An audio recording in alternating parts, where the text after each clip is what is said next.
Bien, pues hoy quería reflexionar de un tema que, por decirlo de alguna manera, siempre me ha dado un poco de manera.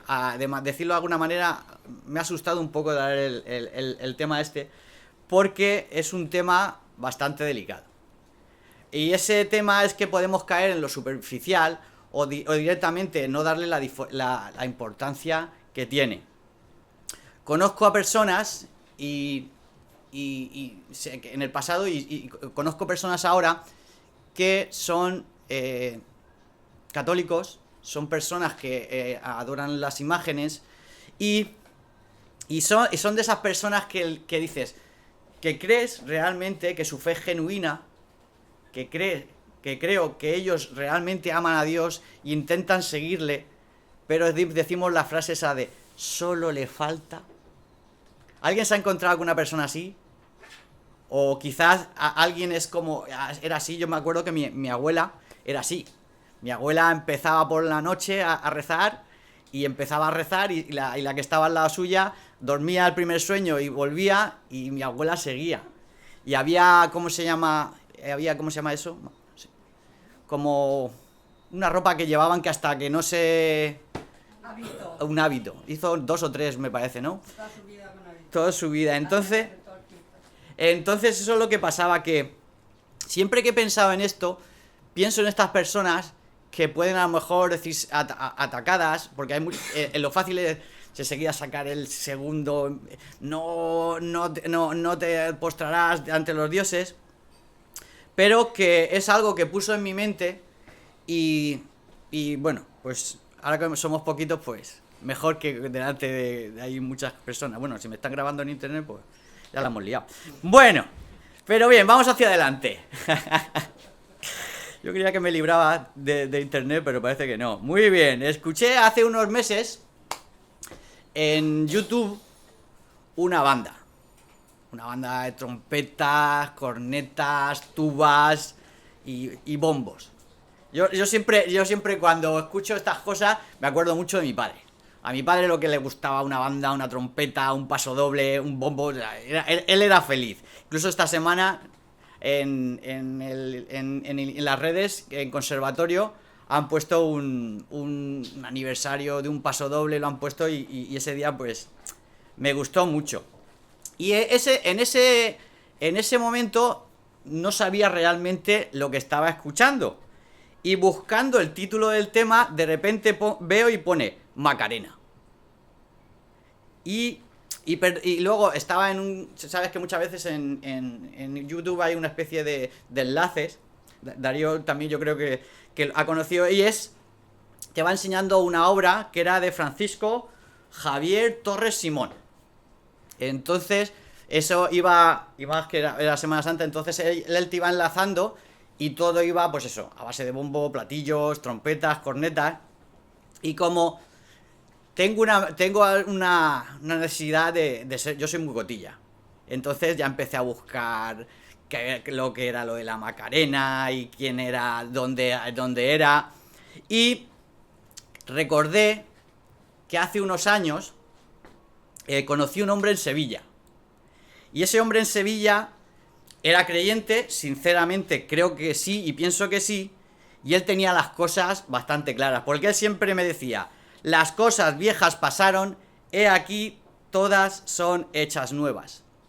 Pero él me contaba, que por cierto, él vivía justo al lado de la iglesia de la Macarena, había nacido en ese barrio, su padre era devoto de la Macarena, y dice, y en mi casa siempre ha existido la Macarena. Dice, te los encontrabas en los cuadros, en los calendarios, en las estampitas, en los llaveros. Dice, y la imagen de la Macarena, para él, era parte de su vida. Y él decía, yo sé que solamente hay un único Dios y verdadero. Y que la Macarena es una imagen que no tiene poder, no me va a ayudar, no va a poder hacer ningún poder. Y el pobretico decía, pero es que mi Macarena era su Macarena. Era un figura. Yo me acuerdo cuando también era torero, enamorado hasta las trancas de su mujer. Era muy te reías con él. Y él era cabezón en eso. Su hijo cada vez que hablaba de la Macarena decía, papá, por favor. Y él decía, él lo tenía en su corazón. Y cada vez que lo pienso en el hombre ese, no puedo llegar a entender completamente lo que ese hombre pensaba en su Macarena, pero puedo llegar a pensar lo importante que era para él esa persona, esa imagen, ese momento, esa infancia, esa juventud. Seguramente cuando se casaría, ¿dónde se casaría? En la iglesia de la Macarena. Sus padres se casarían en la iglesia de la Macarena. Pero él decía, las cosas viejas pasaron, y aquí todas son hechas nuevas, pero mi Macarena, mi Macarena. Y leyendo el versículo, lo que hemos leído, aquí podemos encontrar más o menos lo parecido. Vemos que a Gedeón, todos conocemos a Gedeón, que digamos que no es una persona que era muy valiente, ¿verdad? No podemos hablar, nos lo presentan cuando dice que trillaba en un lagar. Trillar es cuando sueltas el trigo, cae se vuela la paja y tú coges el trigo. Y eso normalmente lo tenías que hacer en algo alto, donde pase el viento. Pero dice un versículo que lo hacía en el lagar. En el lagar es una cosa profunda. ¿Y por qué hacía eso? Porque tenía miedo de los madianitas. En ese momento los madianitas estaban en contra del pueblo de Israel y la cuestión era que ellos hacían el trigo, lo cultivaban, lo arreglaban, lo trillaban, y cuando estaba todo preparado venían los madianitas y ¿qué hacían? Arramblaban con todos ellos. Y vemos, aquí somos más o menos, conocemos toda la historia de Gedeón, ¿no? Cuando empezó con el vellón, que primero quería el vellón mojado y el suelo seco, luego el suelo seco, luego el suelo mojado, el vellón seco. Que vamos, que me hizo gracia porque en el versículo 12 dice, y el ángel de Jehová se le apareció y le dijo, Jehová está contigo, varón esforzado y valiente. Varón esforzado y valiente, pero menos mal que Dios encuentra nuestro potencial. Gedeón, al principio, esforzado sería, pero valiente, lo que era valiente, no sería.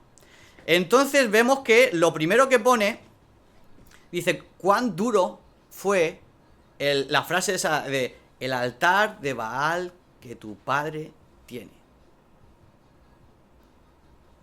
Pero no solamente el altar de Baal, sino la imagen de ¿qué? De Asera. Dice en el versículo 28, dice, por la mañana cuando los de la ciudad se levantaron, he aquí que el altar de Baal estaba derribado y cortada la imagen de Asera que estaba junto a él. Y el segundo toro que había sido ofrecido en holocausto sobre el altar edificado. Hemos leído en el pasaje de antes de la lectura cómo lo hicieron, ¿qué? Lo hicieron de noche. ¿Por qué? Por miedo a su padre, su familia y a todos los de alrededor. Y es que algo se veía venir, ¿no? Él lo veía venir y se dijeron los unos a otras, ¿quién ha hecho esto? Y buscando e inquiriendo les dijo, Gedeón, hijo de Joás, lo había hecho. Algo sabían ya de Gedeón. Ellos, seguramente Gedeón, ahí se veía su valentía, que demostraba que quería seguir a Dios. No iba detrás de Baal ni Asera. ¿Y quién ha hecho esto? Y buscando e inquiriendo les dijo, Gedeón, hijo de Joás, lo ha hecho. Entonces los hombres de la ciudad dijeron a Joás, saca a tu hijo para que muera, porque él ha derribado el altar de Baal y ha cortado la imagen de Asera que estaba junto a él. No solamente que derribó el altar, sino con la imagen de Asera que hizo el fuego del altar. Y ellos adoraban a Baal. Y sabéis que Baal por aquel entonces era el dios del clima, y ellos eran prácticamente agricultores. Y cuando uno es agricultor, ¿cuál es su principal fuente? El clima. Y más en esos tiempos económicos que la cosa no escaseaba, y si tienes poco, y vienen los madianitas y te lo quitan, no es cosa buena. En el que presentas tú durante años, has estado confiando en él, tienes esperanza en él, que de repente pasa eso. Y se veía venir. Dice, y querían matarlo, porque decían, saca a tu hijo para que muera. Y Joás, su padre, respondió ante todos. Yo supongo que quizás el más sorprendido fue Gedeón. Porque si escuchamos el versículo antes decía, tenía miedo de su padre. Él sabía que su padre era seguidor de Baal. Y de repente yo creo que él fue el primero que entendió que ¿cómo puede ser esto? Porque dijo, ¿contendéis vosotros con Baal? ¿Lucharéis por vosotros por Baal? ¿Defenderéis su causa? Siendo Baal un dios, ¿no podría zanjar ese problema? Si Baal era dios, y uno lo ha desafiado de tal manera, y Asera, ni mucho menos. Entonces él dijo, ¿no lucharía por sí mismo con el que derribó su altar? Que le hizo esa ofrenda tan grande. Pero qué cosas, que esa noche nadie atacó a Gedeón. Y desde entonces a Gedeón le llamaron Jerobaal, que dice que significa luche Baal contra él. Eso significa que quizás los que siguieron esa noche a Gedeón, dice, bueno, esta noche no se lo ha cargado, vamos a esperarnos mañana. Pasado mañana, dice, bueno, a lo mejor le está dando tiempo, porque Baal es un Dios misericordioso y le está esperando a que se arrepienta. Pero vemos cómo pasan los días, ¿y qué pasa con Gedeón? Se hace más fuerte, incluso que es capitán, el que luchó con todos. Y entonces ahí se dieron cuenta que Baal no era tanto Baal. Y siempre que hablamos de los ídolos, siempre sale unos versículos que dicen en Isaías. Vamos a buscar Isaías 44.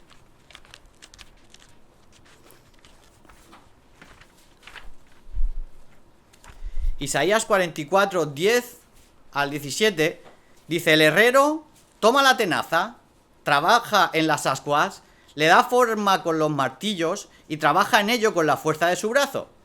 Luego tiene hambre y le faltan fuerzas, no bebe agua y se desmaya. Curioso, que si el que está creando el ídolo, si no bebe agua, por mucho que haga él, su ídolo no le va a ayudar.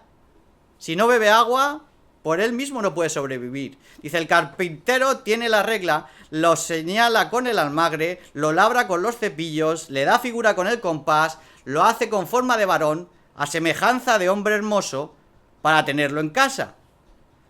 Lo hace en forma de... Dice, toma el ciprés y la encima, que crecen entre los árboles del bosque, planta pino, que se críe con la lluvia. ¿De qué sirve el hombre? De él se sirve luego el hombre para quemar, y toma de ellos para calentarse. Enciende también el horno y cuece panes, y luego, además, un dios, y lo adora. Fabrica un ídolo y se arrodilla delante de él. Parte del leño quema en el fuego, con parte de él come carne, prepara un asado y se sacia. Después se calienta y dice, oh, me he calentado, he visto el fuego, y hace del sobrante un dios suyo, se postra delante de él, lo adora y le ruega diciendo, líbrame porque mi Dios eres tú. ¿Veis? Lo que utiliza para la vida diaria, para calentarse, para hacer la comida. Después, ¿qué hace? Lo eleva a su Dios. Lo eleva a su esperanza, lo eleva a su confianza, lo eleva a su protección. Y volvemos otra vez a la Macarena. Buscando, dice que no se sabe bien quién la hizo, pero se cree que lo hizo un escultor llamado Pedro Roldán. También piensan que la hizo su hija la Roldana, pero también se cree que la hizo Juan de Mesa, o Bendito de la Hita, o José Montes de Oca. O sea, que a ciencia cierta no se sabe ni quién la hizo. Si conocéis la historia también de Elche, la gran Virgen de la Asunción apareció en el mar. Que otra cosa que han aparecido, que la han tenido que restaurar varias veces. O sea, ese ídolo, la gran esperanza de la Macarena, la guardiana de Sevilla, la tienen que restaurar. Que eso sí, que tiene un manto muy bonito de terciopelo verde con un hilo de oro y la malla de oro también. La verdad es que vi el manto espectacular. También tengo que decir que eso valdrá un pastón. Pero valdrá un pastón. Pero algo curioso, que eso lo ponen en letra pequeña, que durante la Guerra Civil la iglesia de la Macarena fue incendiada y tuvieron que esconder la imagen en la Guerra Civil. En un domicilio particular donde la acostaron en una cama y dijeron que era un familiar que estaba muy enfermo. De esa manera se salvó del vandalismo. Para que no la quemaran. La Macarena, la gran esperanza, la guardiana del barrio de la Macarena. Y también, un par de semanas después, como claro, no podía estar enferma tanto el tiempo, la metieron en un armario y la hicieron como un doble fondo. Y allí se tiró la Macarena, que seguramente que durante todo ese movimiento y todo ese sitio tenía que ser restaurada. Y otra cosa que tiene, que cuando la sacan, que me acuerdo que el hombre lo decía, que él había sido costalero. ¿Sabéis cuánto pesa cuando lo sacan? 2.500 kilos. Y llegamos a eso. No se pueden mover, pero es nuestro guardián. Pero hay muchas personas que lo creen, que su fe está en eso. Y eso lo podemos extrapolar en muchos sitios. Supongo que aquí, al ser un pueblo costero, pues estará como allí. Yo estuve en San Javier, ahí haciendo la mili, es un pueblo costero y estaba la Virgen de Loreto. A lo mejor aquí no sé qué virgen será. Pero el hombre necesita tener una esperanza, una guardiana, una protectora. Y quizá por tradición, año tras año, día tras día, generación tras generación, es lo que me han ido enseñando. Y al igual que ese hombre, solo Dios puede ayudar. Solo Dios puede cambiar. Y hasta cierto punto, como he dicho antes, puedo entender ese arraigo. Porque hay cosas en mi vida que las tengo también arraigadas.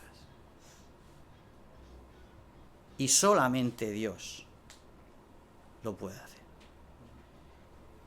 Y bueno, yo solamente esto es para las personas. Y solamente quería daros un pensamiento.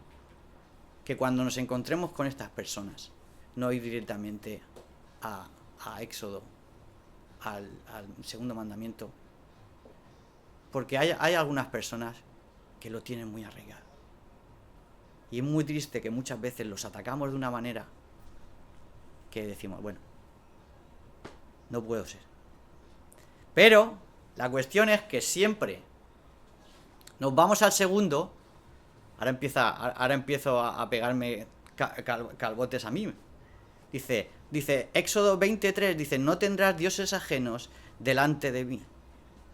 Y ahí sí que nos pueden pillar, a nosotros mismos. A lo mejor tú no tienes esa esperanza en un ídolo, o tienes esperanza, o guardián en todo eso.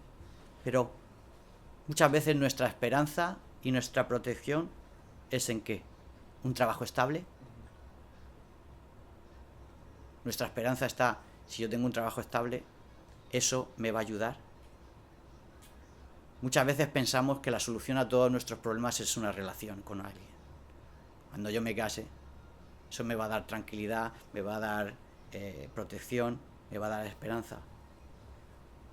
Otras veces, eso que está delante de mí es una distracción para huir de los problemas. ¿Cuántas personas buscan cosas para evitar problemas? Para decir, necesito evadirme. Da igual, ponle X. ponle las redes, ponle videojuegos, ponle un deporte, ponle coches, todo eso hay delante. Pero ¿sabéis? Hay algo que también, que no podemos delante de tener de Dios, porque en cierta manera también es un ídolo. Y esa cosa que ponemos delante de Dios son nuestras propias inseguridades, nuestros propios temores. Eso lo ponemos delante de Dios. Y eso es lo que Dios dice en el primer mandamiento. Cualquier cosa que pongamos delante del Dios Todopoderoso, eso es pecado. Y eso rompe el primer mandamiento. Hoy pongámonos delante de Dios y veamos si hay algo entre Dios y nosotros. No debe haber nada entre Dios y nosotros. Si tú estás apoyado en algo hoy, si tú huyes de los problemas o huyes de las cosas en algo, ese es tu ídolo. Eso es lo que hay entre Dios y tú. No vas a encontrar, no voy a encontrar plenitud en mi vida apoyado en cualquier cosa delante de Dios. Solo Cristo salva. Solo Cristo sana las heridas de nuestro corazón. Solo Cristo te puede ayudar de tus problemas. Solo Cristo puede calmar tu sed y búsqueda. Y solo Cristo puede cerrar ese hueco que hay en tu vida. Yo siempre pensaba en el sevillano. Y es algo que realmente, además que era un sevillano, y me daba ternura. Y cada vez que alguien empieza a atacar a los católicos, alguien que empiezan y enseguida sacan el... Me acuerdo de mi sevillano. Una persona que realmente creía. Me acuerdo de mi abuela, que realmente creía. Y necesitamos ayudar a esas personas y orar mucho por esas personas, porque solo es Dios quien puede ayudarnos. Y a nosotros también solo Dios es el que nos puede ayudar. Oremos. Señor y Padre que estás en los cielos, gracias te damos porque tú nos has dado nuestra solución, la solución. Tú nos has dado ese resultado tan grande como es tu salvación. Señor, ayúdanos a poder comprender, Señor, que solamente tú puedes ayudarnos. Como hemos cantado, Señor, porque tú vives, Señor, podemos ir al mañana. Porque tú vives, no hay temor. Ayúdanos, Señor, y bendícenos en nombre de Cristo.